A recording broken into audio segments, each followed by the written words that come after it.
Anxiété. Article. Discussion. Lire. Modifier. Modifier le code. Voir l'historique. Outils.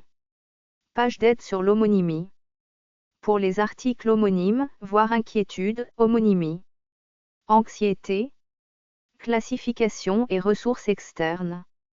Image illustrative de l'article Anxiété. Un buste de l'empereur romain DCE des musées du Capitole. Les traits du visage expriment l'anxiété et l'inquiétude face à une situation psychologique qui dépasse souvent l'individu. 1. MESHD 001007. Wikipédia ne donne pas de conseils médicaux mis en garde médicale. Modifier. L'anxiété est un état psychologique et physiologique caractérisé par des composants somatiques, émotionnels, cognitifs et comportementaux. 2. En l'absence ou en présence de stress psychologique, l'anxiété résulte des sentiments envahissants de peur, d'inquiétude et de crainte. 3. L'anxiété est considérée comme une réaction normale dans une situation stressante. Lorsque l'anxiété devient excessive, elle peut être classifiée sous la dénomination de trouble de l'anxiété. 4. L'intensité et le fonctionnement du sujet renseignent le praticien pour déterminer s'il s'agit d'une réaction naturelle ou pathologique. 5. Ce trouble anxieux devient un problème lorsqu'elle ne disparaît pas lors d'un retour à la normale, qu'elle occasionne un niveau de détresse important. 6. Description. Article détaillé, trouble anxieux. L'anxiété est un état qui peut souvent survenir sans stimulus identifiable. Comme telle, elle est distinguée de la peur, qui est une réponse émotionnelle aux menaces perçues. De plus, la peur est liée au comportement spécifique de la fuite et de l'évitement, alors que l'anxiété est liée aux situations perçues comme étant incontrôlables ou inévitables. 7. Un point de vue alternatif définit l'anxiété en tant que état d'âme orienté sur l'avenir durant lequel l'individu s'attend à recevoir des réponses négatives. 8. Qui suggère que c'est une distinction entre dangers futurs et dangers présents qui fonde la différence entre l'anxiété et la peur. Les effets physiques de l'anxiété peuvent inclure palpitations du cœur, faiblesse musculaire et tension, fatigue, nausées, douleurs thoraciques, dyspnée, douleurs abdominales ou maux de tête. Le corps se prépare à affronter la peur, la pression artérielle et le rythme cardiaque augmentent, la sueur, le flux sanguin jusqu'aux muscles augmente et les fonctions des systèmes immunitaires et digestifs diminuent. Réponse combat-fuite. Des signes externes de l'anxiété peuvent inclure une pâleur de la peau, de la transpiration, des tremblements et la dilatation de la pupille. 9. Un individu en proie à une anxiété peut également faire l'expérience d'un évitement ou d'une panique. Bien que les peurs paniques ne touchent pas tous les individus souffrant d'anxiété, il existe des symptômes communs. Les peurs paniques surviennent habituellement sans signe précurseur, et bien que cette peur soit souvent irrationnelle, la perception du danger est réelle. Une personne touchée par la peur panique se sentira souvent comme si elle allait mourir ou s'exposer à un danger. L'anxiété n'inclut pas seulement des effets physiques mais aussi des effets émotionnels.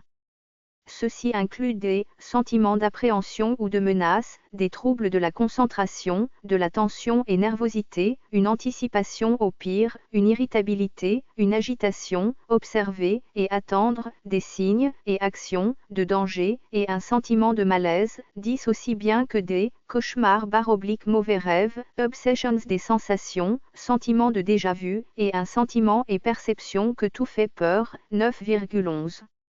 Les effets cognitifs de l'anxiété peuvent inclure des pensées de danger suspectées, telles que la peur de mourir. 11.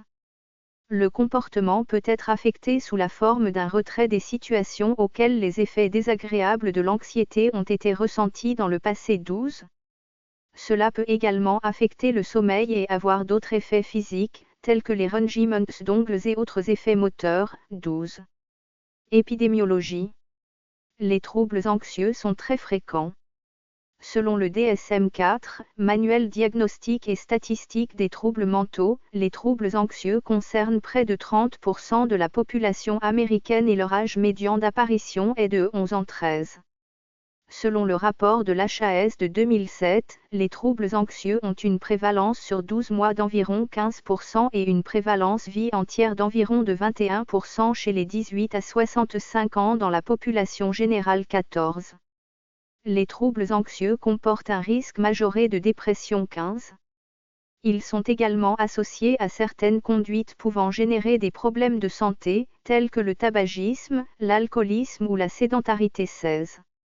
La prise en charge en reste très partielle, près de 40% des Américains souffrant de troubles anxieux ne recevant aucun soin pour cette affection 17.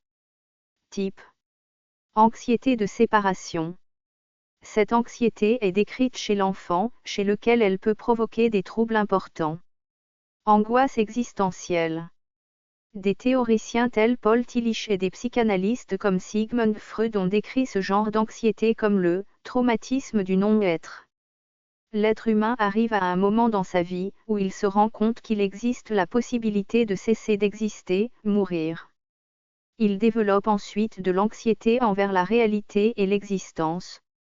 D'après Tillich et Freud, la religion devient donc un mécanisme important pour faire face à ce type d'anxiété, puisque bien des religions définissent la mort comme une continuité éternelle et divine de la vie sur Terre en opposition à la fin complète de l'existence. Selon Viktor Frankl, auteur du livre Man's Search for Meaning, en anglais, l'instinct de l'être humain en face d'un danger mortel est de rechercher un sens de la vie pour combattre ce traumatisme du non-être à l'approche de la mort, lorsque la tentation d'y succomber, même par le suicide, est très forte. Anxiété de performance. L'anxiété due aux examens peut se manifester comme une sensation de malaise, d'appréhension ou de peur chez des étudiants qui craignent d'échouer à un examen. Anxiété sociale. Cette anxiété existe à divers degrés chez beaucoup de personnes. Par exemple, le trac des artistes en représentation. Quand elle consiste en une peur persistante et intense d'une ou de plusieurs situations sociales ou de performances qui peuvent exposer la personne à l'observation attentive d'autrui, on parle de phobie sociale, mais ce n'est pas une phobie dans son sens traditionnel. Anxiété des malades. Certains chercheurs suggèrent qu'on peut améliorer la qualité de la vie des patients du cancer en prenant en charge leur anxiété. Cette forme de traitement comprend généralement de l'aide psychosociale, des techniques de détente ou bien l'utilisation des benzodiazépines. Angoisse climatique ou solastalgie. Il s'agit d'une détresse psychique liée à l'impuissance face aux changements environnementaux et au dérèglement climatique. Trouble d'anxiété généralisée. Généralement, ce trouble anxieux archive se démontre avec de l'inquiétude répétitive et élevée envers n'importe quelle situation quotidienne. Cette anxiété est présente constamment, ou presque, à tous les jours. Prise en charge. L'HAS recommande les moyens thérapeutiques suivants pour la prise en charge des troubles anxieux graves: psychothérapie, psychothérapie structurée, traitement médicamenteux, et les associations psychothérapie et traitement médicamenteux 14. La prise en charge intègre également le traitement des comorbidités et parfois la prise en charge médico-sociale 14. Hygiène de vie. Le site web de l'assurance maladie française Amélie donne les recommandations suivantes pour mieux vivre avec un trouble anxieux 18. Essayez de maintenir une bonne hygiène de vie. Par exemple, adoptez des horaires réguliers pour dormir et prendre vos repas. Pratiquez régulièrement une activité physique modérée, au moins 30 minutes, 3 à 5 fois par semaine. L'exercice diminue la sensibilité anxieuse et le stress, surtout en plein air, cyclisme, marche.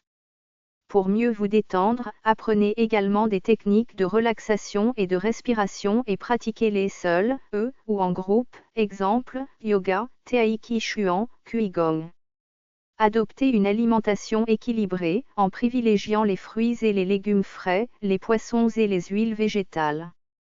La souffrance ressentie en cas de trouble anxieux peut favoriser la consommation d'alcool ou d'autres substances addictives, médicaments anxiolytiques, tabac. Sur le moment, ces substances peuvent donner l'impression d'être soulagées mais, en réalité, elles peuvent aggraver le trouble anxieux. D'autre part, la consommation d'alcool peut interférer avec l'effet des antidépresseurs. Réunissez toutes les conditions nécessaires à un bon sommeil de façon à prévenir ou prendre en charge les troubles du sommeil. Aménagez votre emploi du temps pour éviter les surcharges de travail ou d'activité. Conservez des liens avec votre entourage, famille, amis, collègues de travail, coéquipiers sportifs. Faites-vous aider par votre médecin traitant, un psychologue, mais aussi par les associations de patients. Elles peuvent vous apporter informations et soutien, par l'écoute et l'échange d'expériences avec d'autres personnes atteintes de troubles anxieux graves. L'activité physique serait une mesure efficace pour traiter le stress 19 grâce à sa capacité à réduire le taux de cortisol dans le corps du patient. Techniques de méditation et de relaxation. De simples techniques de respiration, par exemple, respiration diaphragmatique, ou autres techniques de détente, par exemple, yoga, hypnose, sophrologie, pleine conscience, ou bien l'écoute de sons ou de musique relaxante peuvent avoir leur intérêt. Des études non significatives ont cru détecter des effets de la prière 20,21, mais une méta-analyse de 201 422 a montré qu'en l'état des recherches cela n'était pas démontré, la seule corrélation certaine étant entre la prévalence des troubles obsessionnels compulsifs et la croyance religieuse. Médicaments. Cette section ne cite pas suffisamment ses sources, juin 2020. Les symptômes spécifiques de l'anxiété sont le plus souvent pris en charge à l'aide de certains médicaments en association ou non avec la psychothérapie 14. Les médicaments cités pour la prise en charge de l'anxiété sont les antidépresseurs, les anxiolytiques benzodiazépines, les anxiolytiques non benzodiazépines et les neuroleptiques 23. Benzodiazépines. Le diazépam, médicament de la famille des benzodiazépines, figurait parmi les premiers médicaments utilisés à cet effet. L'administration de ce genre de produit peut s'avérer dangereuse et elle devrait être prise en charge par un médecin de préférence psychiatre. Il est également conseillé de ne pas arrêter soudainement ce type de traitement une fois commencé. La buspirone, le méprobamate, ou encore l'étifoxine peuvent aussi être utilisés. Antihistaminiques. Les antihistaminiques, l'hydroxyzine, le captodiam, peuvent remplacer les benzodiazépines. Ils sont souvent mieux tolérés. Propranolol. Un bêta-bloquant référence nécessaire peut être prescrit, le propranolol. Il peut par exemple être indiqué dans les troubles de stress post-traumatique, TSPT, encore dénommé état de stress post-traumatique, ESPT, référence nécessaire et est aussi actuellement à l'étude pour empêcher la formation de souvenirs anxiogènes, traumatisants, récurrents, obsédants et les conséquences de ceux-ci qui peuvent entraîner ces états de stress post-traumatique, ESPT, 24. Mais, pour que le propranolol ait l'effet recherché dans ce cas, il est nécessaire qu'il soit administré aussitôt après l'événement possiblement traumatisant référence nécessaire.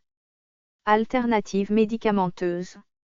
Une étude indique qu'une combinaison de mélisse, passiflore et aubépine en phytothérapie est aussi efficace que le lorazépam, sans les effets secondaires ni l'accoutumance 25. En micronutrition, pourra être utilisé le GABA dont les récepteurs sont la cible des benzodiazépines. Voire acide aminobutyrique. Thérapie cognitive comportementale. Le but de ce genre de thérapie est d'empêcher que le patient évite la source de ses troubles anxieux et d'aider le patient à développer des techniques spécifiques pour y faire face. Contrairement aux médicaments, l'efficacité de la thérapie cognitive comportementale dépend de divers éléments, y compris le niveau de compétence du thérapeute concerné. En plus des traitements dits conventionnels, il existe de nombreux programmes cognitifs comportementaux dont le patient peut se servir pour se soigner. Ceci peut comprendre des techniques servant à limiter toute pensée négative envers soi. Développer la capacité d'avoir des pensées positives. Développer la capacité de remplacer des pensées négatives par des pensées positives. Exposer étape par étape le patient à la source de sa crainte. Fournir au patient des informations pouvant l'aider à faire face à l'anxiété 26.